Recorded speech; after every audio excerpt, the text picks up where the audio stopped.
Bienvenidos a Con Vida, un programa de reflexión y motivación con el pastor Rolando Soto. Enfoques pastorales sobre los desafíos que presenta el mundo de hoy.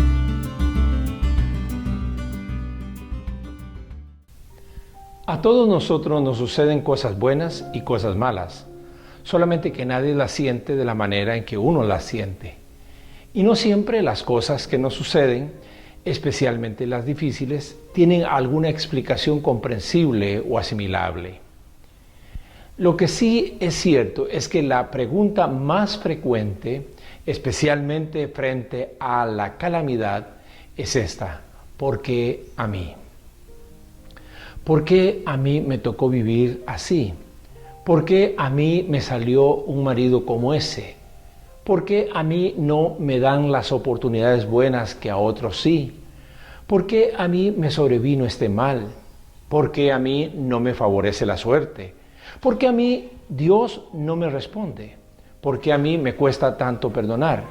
Y así, con esa insistente pregunta, todos solemos, en alguna circunstancia de la vida, intentar satisfacer la ansiedad y el desaliento que vivimos. La pregunta puede ser aún más aguda cuando se trata de personas buenas que les suceden cosas malas. Observemos que en este caso damos por hecho que a las personas buenas solo les puede suceder cosas buenas. Eso no es la realidad, y quizás parte de las explicaciones al por qué abundan tanto esta pregunta, o tantas personas hacen esta pregunta, es porque tenemos una visión falaz de la realidad, sobre todo sustentada en creencias que deberíamos considerar de otro modo.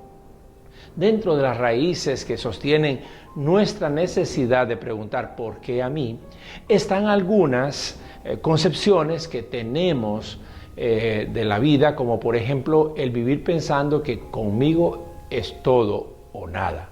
No hay tonos grises. Eso es tan riesgoso como las generalizaciones a mí siempre, a mí nunca.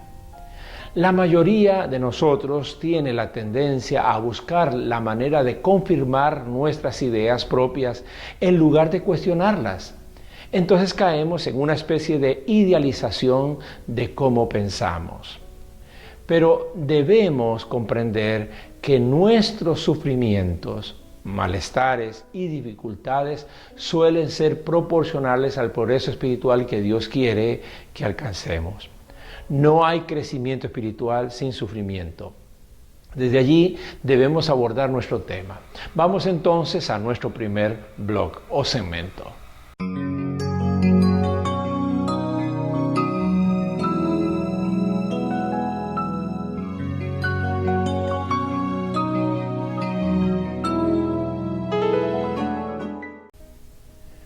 Les presento el caso de Ivonne. Actualmente ella es madre de 3 niñas. Trabaja en una empresa transnacional y su cargo es de ejecutiva en el campo de la administración de personal. Ivonne creció en un ambiente familiar saludable, de padres amorosos y de una familia de 5 miembros donde ella era la mayor de todos los hermanos. Creció en un ambiente de buenos valores espirituales y se educó en buenos centros educativos. Ivonne conoció solo un novio, Rodrigo. Los padres de Ivonne, en repetidas ocasiones, hicieron saber a su hija las inquietudes con respecto a los tratos controladores e insolentes que observaban en Rodrigo. Ivonne siempre achacó esas reacciones a problemas de Rodrigo con sus propios padres y a la falta de afecto con que él había crecido en su hogar disfuncional. Tras 3 años y medio de noviazgo, Ivonne y Rodrigo se casaron. Durante los primeros 7 meses la relación conyugal fue básicamente estable. En ese 7º mes, Ivonne embarazó de gemelas. Las cosas comenzaron a ponerse tensas, groseras y finalmente violentas entre ella y Rodrigo.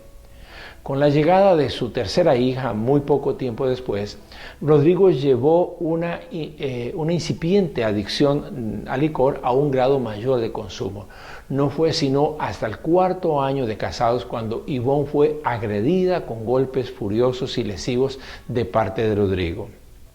Con el apoyo de su familia, Yvonne puso medidas cautelares a Rodrigo para finalmente, y tras un dificultoso proceso de divorcio, lograr una separación definitiva cerca de completar los 6 años de vida conyugal. Hoy, Yvonne logra sobrellevar todas sus tareas de madre y mujer trabajadora.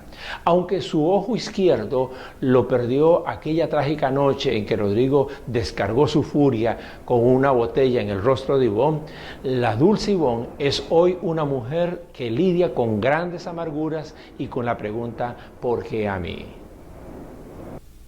Estela es una mujer de 69 años, madre de 2 varones y una mujer, ya todos adultos y con vidas familiares propias.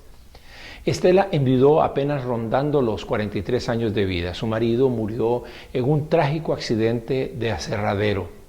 Aunque Estela heredó de sus padres una generosa fortuna, los cuidados que fueron necesarios para su marido agónico y luego del fallecimiento de este, unos 12 años de depresión, le llevaron a Estela a gastar buena parte de aquella herencia en médicos y terapias, además de los costos de manutención y educación de sus hijos. No fue sino a sus 57 años cuando Estela logró sobrepasar los estados delicados de su depresión.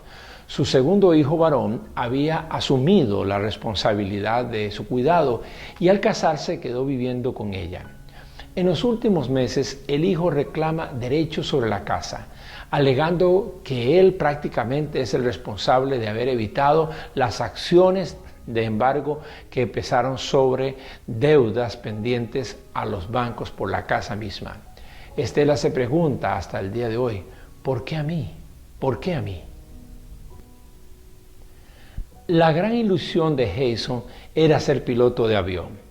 Aunque sus padres no contaban con recursos financieros solventes, pudieron encaminar los estudios de aviación de Jason.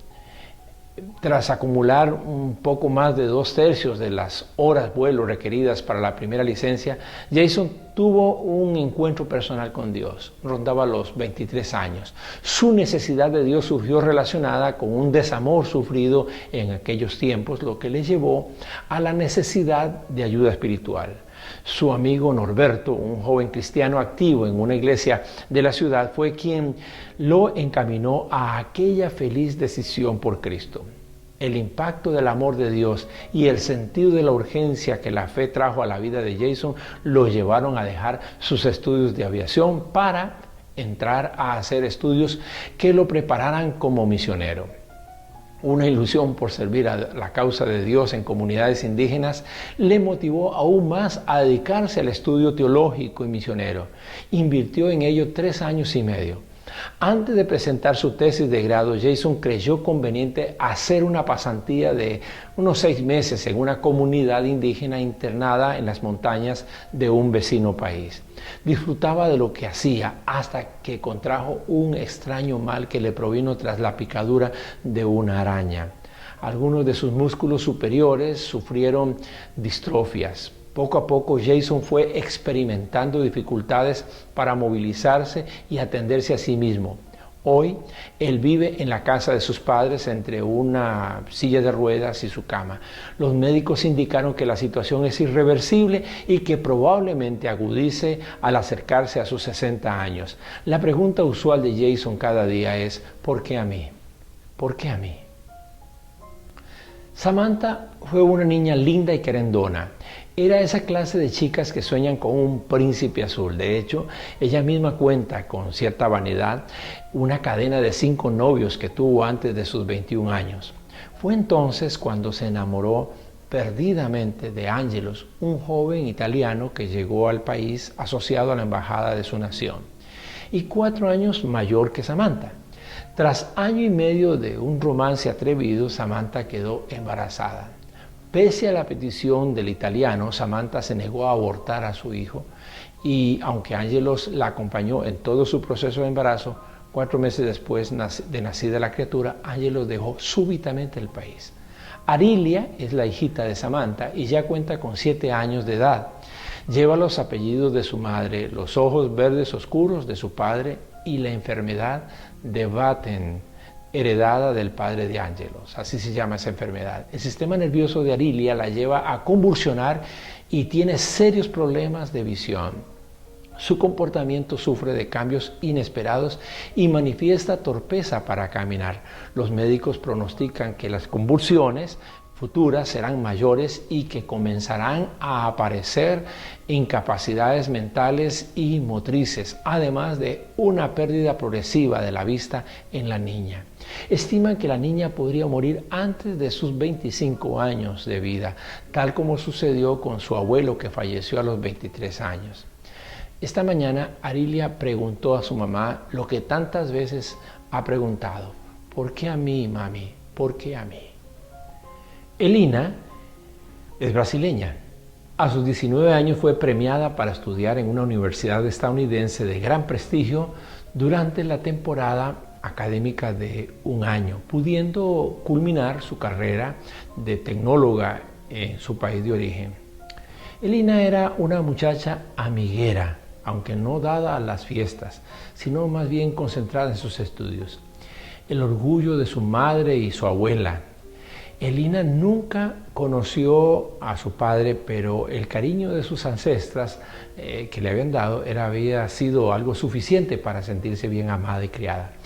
Elina era la promesa de una vida mejor para todas ellas. Después de 9 meses de estudio, acercándose la primavera, Elina salió de la biblioteca de la universidad aquella tarde-noche, acompañada de Shannon, su inseparable compañera, con la que estaba preparando trabajos académicos finales. Caminando hacia un pequeño restaurante en las cercanías de la universidad, percibieron aquel viejo automóvil oscuro que le seguía el paso. Apresuraron la marcha hasta que fueron apresadas por 3 hombres vestidos de oscuro. Forcejearon. Shannon logró escapar. A Elina la introdujeron en el auto y la llevaron a más de 30 minutos de camino. Fue violada por los 3 hombres repetidas veces aquella noche. Una anciana la descubrió al día siguiente tirada y semi-inconsciente entre unos basureros municipales. Han pasado 4 años desde aquella repugnante y trágica situación de vida de Elina. Ella vive en su país, batalla todos los días con el VIH-Sida bajo el optimismo del doctor Olivera. No hay brillo en sus ojos. Por fin, esta semana Elina aceptó conversar con un pastor cristiano. Sus primeras palabras fueron: pastor, ¿por qué a mí? ¿Por qué a mí? Julián está por completar 7 de 15 años en las rejas de una prisión estatal. Asegura todos los días no ser el culpable de aquel acto violento que terminó con la amputación de la mano de Anthony Ferguson en Nueva York. Dice que fue una trampa que le tendió una pandilla debido a que él no quería o se negaba a integrarse a ella. Lo cierto es que el principal testigo de la tragedia asegura que encontró a Julián con el mazo, con el martillo fuerte, en las manos tras la golpiza recibida por Anthony, quien permanecía con su rostro tapado con un saco oscuro. A Anthony le parece reconocer la voz de Julián como una de las que escuchó aquella tarde en los predios de un populoso barrio neoyorquino. Julián alega haber estado solo en su casa ese día y a esa hora, pero el juez no le dio ni el beneficio de la duda. Cada día cuando anochece, Julián no deja de preguntarse: ¿por qué a mí? ¿Por qué a mí? Yvonne, Estela, Jason, Samantha, Elina y Julián pueden representar cualquiera de ellos situaciones personales nuestras en donde nos hacemos la misma pregunta que ellos: ¿por qué a mí? Como ellos seguramente hemos estado pasando por situaciones que están también provocándonos tristeza, resentimiento o amargura. Llegamos a pensar que Dios está de espaldas a nosotros.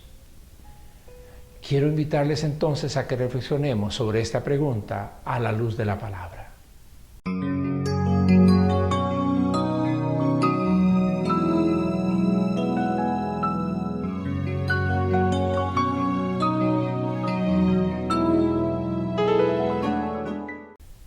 Dios mío, así comienza el Salmo 22.1. Esas podrían ser las mismas exclamaciones y preguntas y oraciones que no pocas veces hacemos. Dios mío, ¿por qué me has desamparado? ¿Por qué estás tan lejos de mi salvación y de las palabras de mi clamor? Pocas personas tendrían más razones para preguntar ¿por qué a mí? Que Job. Se trata de una historia compilada en el libro de la Biblia que lleva su mismo nombre. Tras ser un hombre próspero y exitoso, le sobrevienen toda clase de males que destruyen su hogar, sus bienes, sus amistades y su prestigio. En medio de su más grande dolor, Job hace preguntas muy similares a las de nuestro tema. ¿Por qué no perecí al momento de nacer? ¿Por qué no morí cuando salí del vientre? ¿Por qué permite Dios que los sufridos vean la luz? ¿Por qué arrincona Dios al hombre que desconoce su destino? Esto lo señala Job capítulo 3, versos 11, 20 y 23. Y hablando ante Dios pregunta, ¿por qué te has ensañado conmigo? ¿Acaso soy una carga? 7:20 es el capítulo de Job. ¿Qué tiene que decir Dios a nuestras tragedias o situaciones difíciles de la vida? Job le preguntó a Dios, ¿por qué me dejaste nacer? Ojalá me hubiera muerto sin que llegara a conocerme nadie, dice capítulo 10, versículo 18. Estamos indicando aquí una de las reacciones más comunes cuando no encontramos respuestas que expliquen los escenarios que vivimos. Muchos dolores de nuestra vida nos hacen perder el sentido de nuestra vida. Esa es la batalla que debemos librar. No debemos permitirnos perder el sentido de nuestra vida. La vida tiene sentido y por otras causas y personas, pero en la mayoría de los casos aún el dolor puede tener sentido en nuestra vida. Job le pregunta a Dios, ¿por qué te escondes? ¿Por qué me tienes por enemigo? Capítulo 13, versículo 24. No es de extrañar que también nosotros lleguemos a sentir en una adversidad de nuestra vida que Dios nos ignora y que más bien es como si la hubiera tomado contra uno.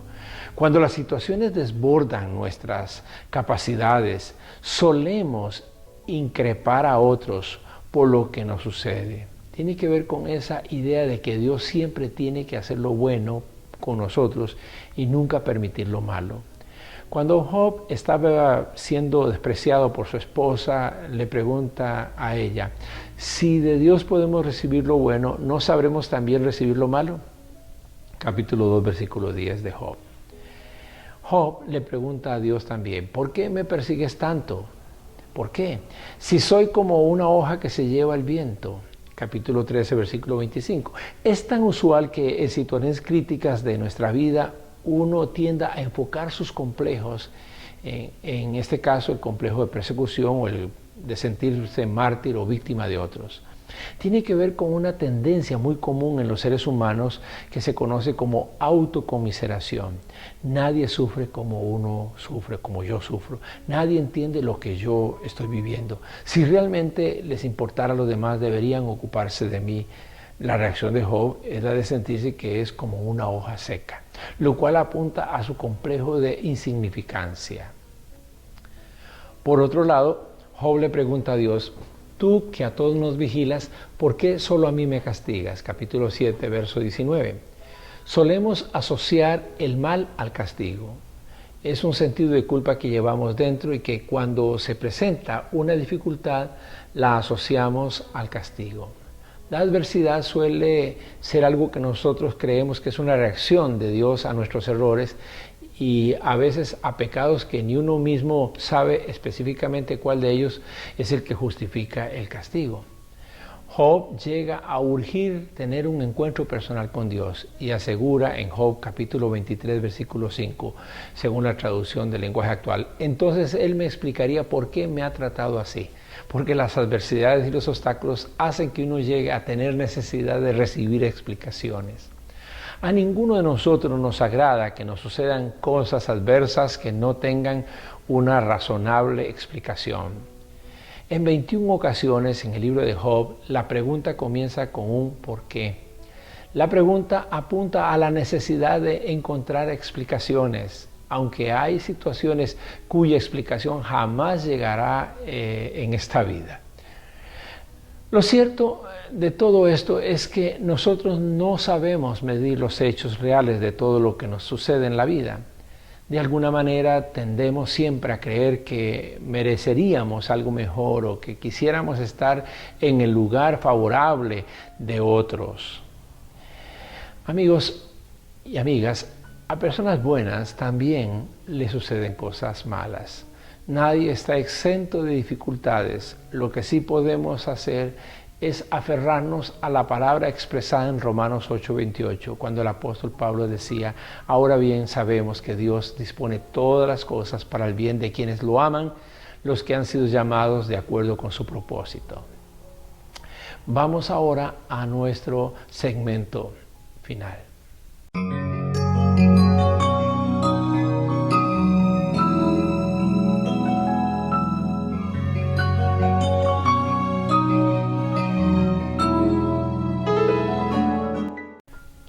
Quiero recomendar la exposición del obispo y pastor René Peñalba, que ustedes pueden encontrar en YouTube, titulada Cuando Dios usa lo malo para hacernos bien.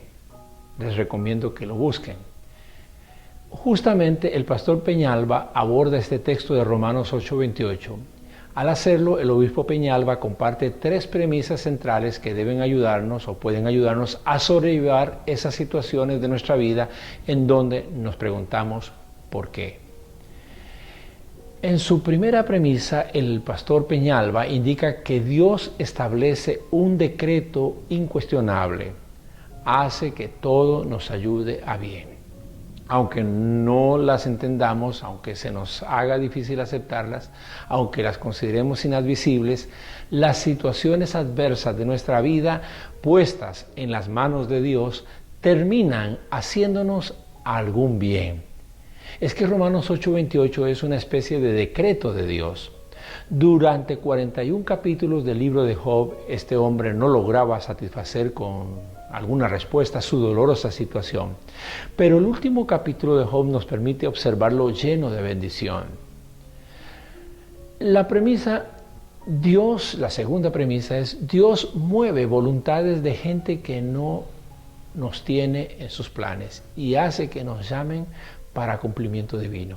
Uno debe ser creyente de que Dios puede usar a las personas que menos espera uno para ayudarle a resolver algo que de otro modo no resolveríamos. Cuando ya Job creía que sus familiares mismos lo habían olvidado, dice Job en el capítulo 42:11, todos sus hermanos y hermanas y todos los que antes lo habían conocido fueron a su casa y celebraron con él un banquete. Lo animaron y lo consolaron por todas las calamidades que el Señor le había enviado, y cada uno de ellos le dio una moneda de plata y un anillo de oro. Cuando esperamos en el Señor, Él no nos dejará con las manos vacías. No siempre nos dará explicaciones, no siempre entenderemos el por qué lo permitió, pero Dios mostrará a su tiempo su favor. La tercera premisa: Dios permite que algo se arruine o se eche a perder para darnos algo mejor. Así dice Job 42:12. El Señor bendijo más los últimos años de Job que los primeros. Él recibió doble de todo en bendición. Hasta el capítulo 41 Job se había preguntado: ¿por qué a mí? Pero todo le fue más revelador cuando ve la intervención de Dios bendiciéndole por partida doble. Cuando las cosas se nos arruinan en nuestras manos, no siempre tendremos la respuesta al por qué, pero debemos confiar que eso que se nos echó a perder suele ser la manera que Dios ocupa para darnos algo mejor. Agreguemos una premisa más, la última. El mayor propósito de Dios en nuestra adversidad es que lo conozcamos mejor. En Job, en el capítulo 42, verso 5, nuestro personaje reconoce ante el Señor: de oídas había oído hablar de ti, pero ahora te veo con mis propios ojos. Esto lo lleva a Job a un cambio de actitud señalado por el verso 6. Por tanto, dice: me retracto de lo que he dicho y me arrepiento en polvo y ceniza. Se estaba retractando de sus múltiples porque a mí. De poco valor es el sufrimiento que no nos hace crecer espiritualmente. La medida de ese crecimiento es nuestro mejor conocimiento de Dios. Si nuestro tema de Convida representa un escenario actual en su vida, quiero motivarle a acercarse a Dios, a abrir su corazón para conocerlo de una manera vivencial. He aprendido que no siempre puedo ver a Dios en los incidentes de mi vida, pero siempre lo puedo ver en la respuesta a esos incidentes. Así que le motivo a hablar con el Señor y contarle acerca de sus sentimientos y de su necesidad de conocerlo mejor. Gracias. Gracias por estar con nosotros en Convida. Hasta la próxima ocasión. Hemos presentado Convida, un programa de reflexión y motivación con el pastor Rolando Soto. Apreciamos sus comentarios y sus consultas y le motivamos a nuestra próxima cita en Convida.